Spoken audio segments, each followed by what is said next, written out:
Vocational education के agriculture trade class 10th का इकाई 1 का सत्र 2 को हल करेंगे हम। इकाई 1 का सत्र 2 है पानी की आवश्यकता और सिंचाई। इसको हल करेंगे हम।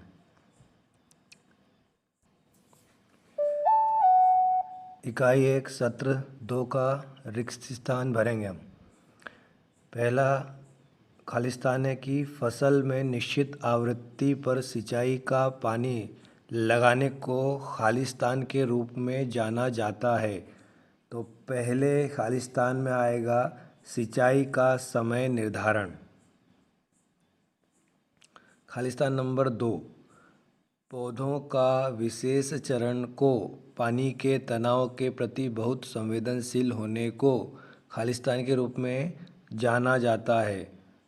तो दूसरे खालिस्तान में आएगा गंभीर अवस्था। खालिस्तान नंबर 3, सीमाओं को बनाकर भूमि को समतल करने और उपयुक्त आकार के विभिन्न स्ट्रिप्स में विभाजित करने को खालिस्तान विधि कहा जाता है। तो तीसरे खालिस्तान में आएगा सीमा की सिंचाई। खालिस्तान नंबर 4, स्प्रिंकलर सिंचाई को खालिस्तान के रूप में भी जाना जाता है। तो चौथे खालिस्तान में आएगा ओवरहेड सिंचाई।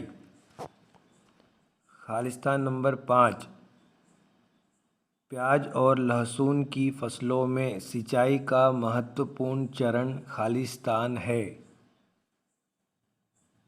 पांचवें खालिस्तान में आएगा बल्ब बनाने की अवस्था। खालिस्तान नंबर 6, ड्रिप सिंचाई प्रणाली में खालिस्तान नामक उपकरणों के माध्यम से पानी छोड़ा जाता है। तो खालिस्तान नंबर 6 में आएगा उत्सर्जक या टपकने वाला। खालिस्तान नंबर 7, 80 से 90% जल उपयोग दक्षता के साथ अत्यधिक कुशल सिंचाई प्रणाली खालिस्तान है। तो खालिस्तान नंबर 7 में आएगा ड्रिप सिंचाई।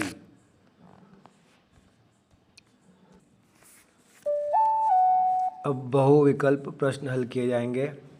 पहला प्रश्न है पत्ता गोभी में सिंचाई का महत्वपूर्ण चरण है। तो इसका आंसर क आएगा, शीर्ष का गठन। दूसरा बहुविकल्प है सिंचाई का पानी का फसल के साथ साथ मिट्टी पर भी गोलाकार तरीके से फैलने को कहा जाता है। तो दूसरे का आंसर है ग, ओवरहेड सिंचाई। प्रश्न नंबर 3, सिंचाई प्रणाली के माध्यम से तरल उर्वरकों के अनुप्रयोग की प्रक्रिया को कहा जाता है। तीसरे का आंसर है तैयार उत्पाद। प्रश्न नंबर 4, सिंचाई की विधि जो भूमि को अयोग्य बनाने में उपयुक्त है। इसका आंसर आएगा ग, स्प्रिंकलर सिंचाई। प्रश्न नंबर 5वां, ड्रिप सिंचाई से मदद मिलती है। इसका आंसर है घ, सभी उपरोक्त। अब हम कॉलम का मिलान करेंगे।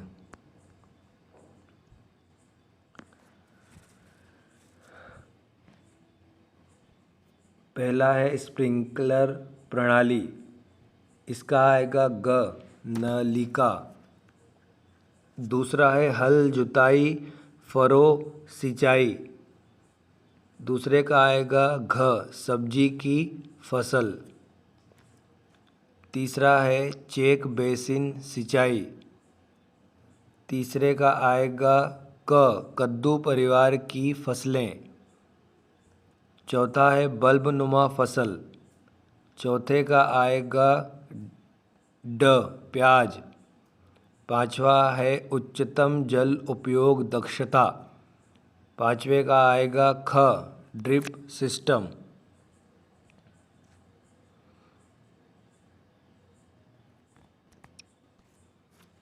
अब हम इकाई 1 के सत्र 2 के प्रश्न उत्तर हल करेंगे।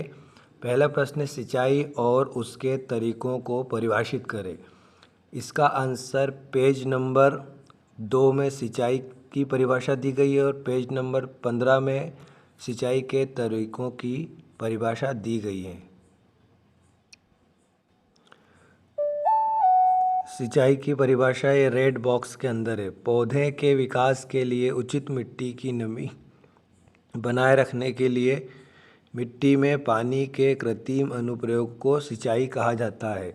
अब सिंचाई के तरीकों की परिभाषा पेज नंबर 15 में देखें। सिंचाई के तरीके। सिंचाई की जो प्रणाली होती है या सिंचाई की जो विधियाँ होती हैं वो दो तरीके से होती है। एक तो सतही सिंचाई और एक उपसतही सिंचाई। ये चार्ट में दिया गया है, आप देख सकते हैं डायग्राम को।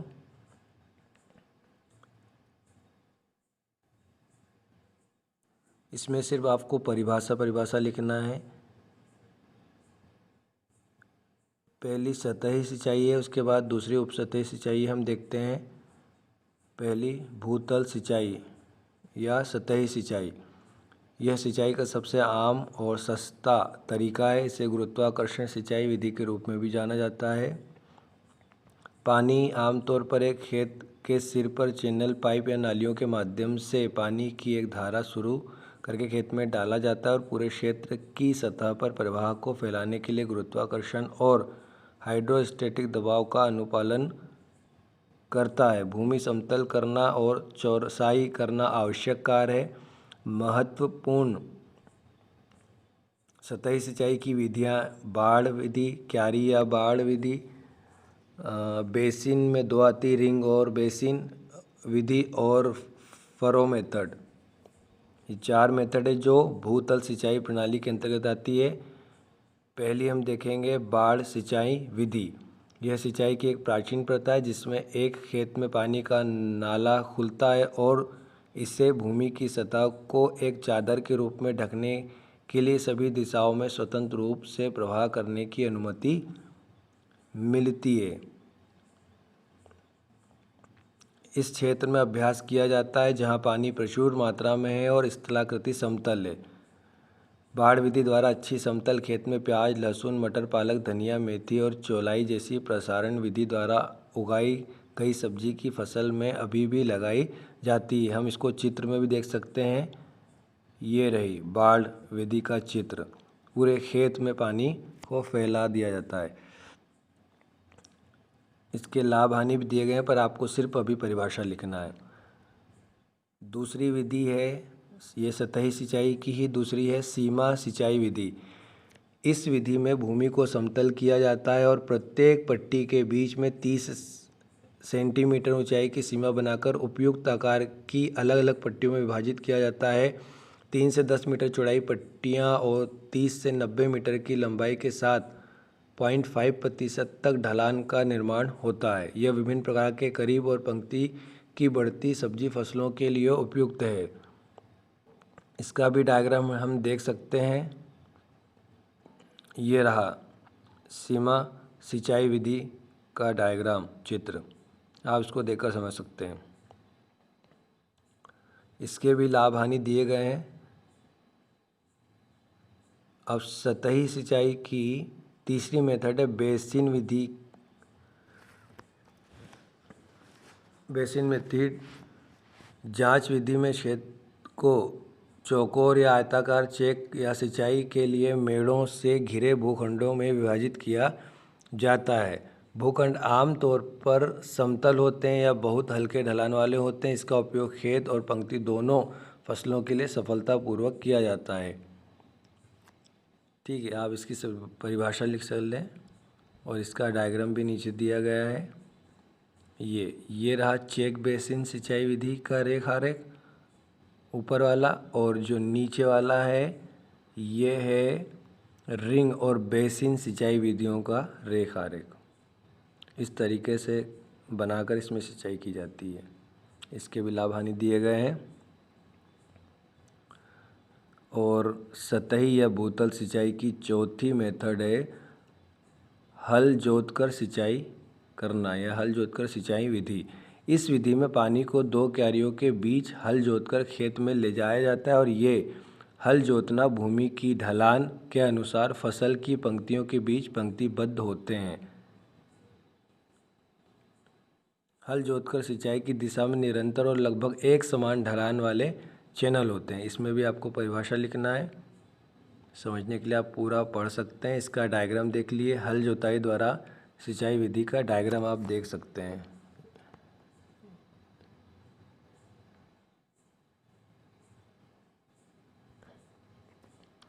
इसके भी लाभ हानि दिए गए हैं।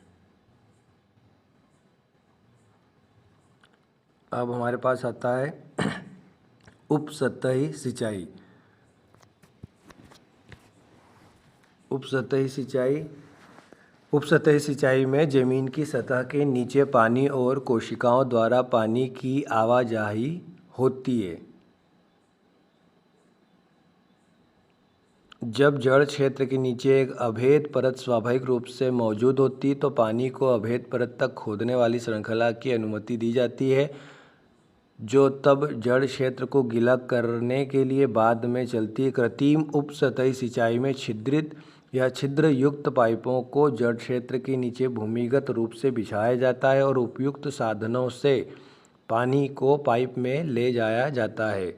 उपसतही सिंचाई हमारी ज़मीन के अंदर डाली जाती है इसकी पाइपलाइन। इसके भी लाभ हानि लिखे हैं, आप पढ़ सकते हैं, पर हमें सिर्फ अभी परिभाषा लिखने को बोला गया है प्रश्न में।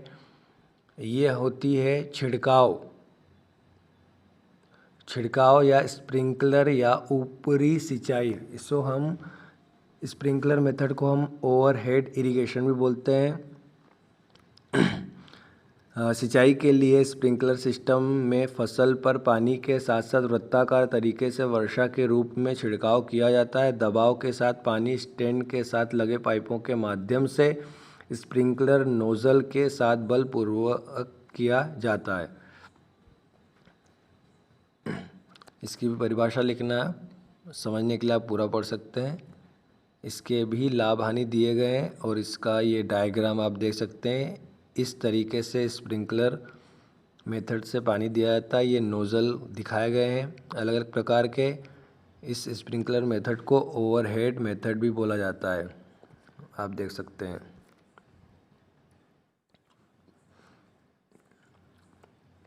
अगली मेथड है ड्रिप सिंचाई प्रणाली। इसे ट्रिंकल सिंचाई या सूक्ष्म सिंचाई के रूप में भी जाना जाता है, जो असतत के रूप में पानी की आपूर्ति उत्सर्जक के माध्यम से धीमी दर पर निरंतर बूंदें या तो मिट्टी की सतह पर या सीधे जड़ क्षेत्र पर करता है। जड़ क्षेत्र सीधा और निरंतर गीला होता है। इस विधि से उर्वरक और रसायन संशोधन भी लागू किए जा सकते हैं। ठीक है। ड्रिप सिंचाई प्रणाली के घटक भी दिए गए हैं, उसमें कौन से पार्ट्स लगते हैं उसको भी दिखाया गया है, पर अभी हमें सिर्फ परिभाषा लिखना है। ये ड्रिप सिंचाई प्रणाली के घटक और लेआउट है। इस तरीके से पूरे खेत में ड्रिप इरिगेशन की पाइपलाइन बिछा दी जाती है और पौधों के जड़ क्षेत्र के पास पानी बूंद बूंद कर गिरता है।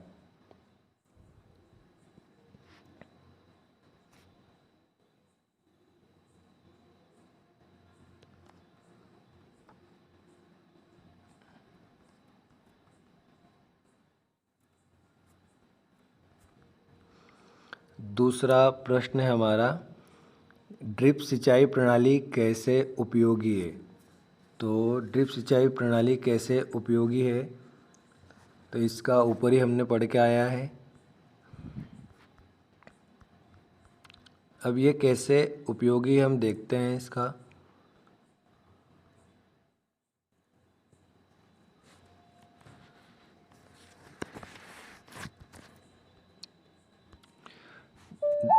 ड्रिप सिंचाई प्रणाली हमारे लिए किस प्रकार से उपयोगी हम देखते हैं कि ड्रिप सिंचाई प्रणाली, इसे ट्रिंकल सिंचाई या सूक्ष्म सिंचाई के रूप में भी जाना जाता है, जो असतत के रूप में पानी की आपूर्ति उत्सर्जक के माध्यम से धीमी दर पर निरंतर बूंदें या तो मिट्टी की सतह पर या सीधे जड़ क्षेत्र पर करता है। जड़ क्षेत्र सीधा और निरंतर गीला होता है। इस विधि से उर्वरक और रसायन संशोधन भी लागू किए जा सकते हैं। मतलब हम इस विधि से अगर हमें खेत में उर्वरक और रसायन देना है तो वो भी दे सकते हैं पानी के साथ में। यह बहुत कम सिंचाई पानी की आवश्यकता वाले पानी की अत्यधिक कुशल उपयोग प्रणाली है। मतलब जहाँ पर पानी का स्रोत कम है या पानी की मात्रा कम है वहाँ पर हमें इस मेथड का उपयोग करना चाहिए। ये हमारे लिए लाभकारी होगी। इस प्रकार पानी की कमी वाले क्षेत्रों के लिए यह उपयुक्त है। यह अन्य पारंपरिक विधि के मुकाबले 40 से 60% पानी को बचाती है। इस तरीके से ये हमारे लिए उपयोगी है। प्रश्न नंबर 3, सिंचाई की फरो विधि के लाभ और हानि लिखिए। इसका आंसर पेज नंबर 19 और 20 में है।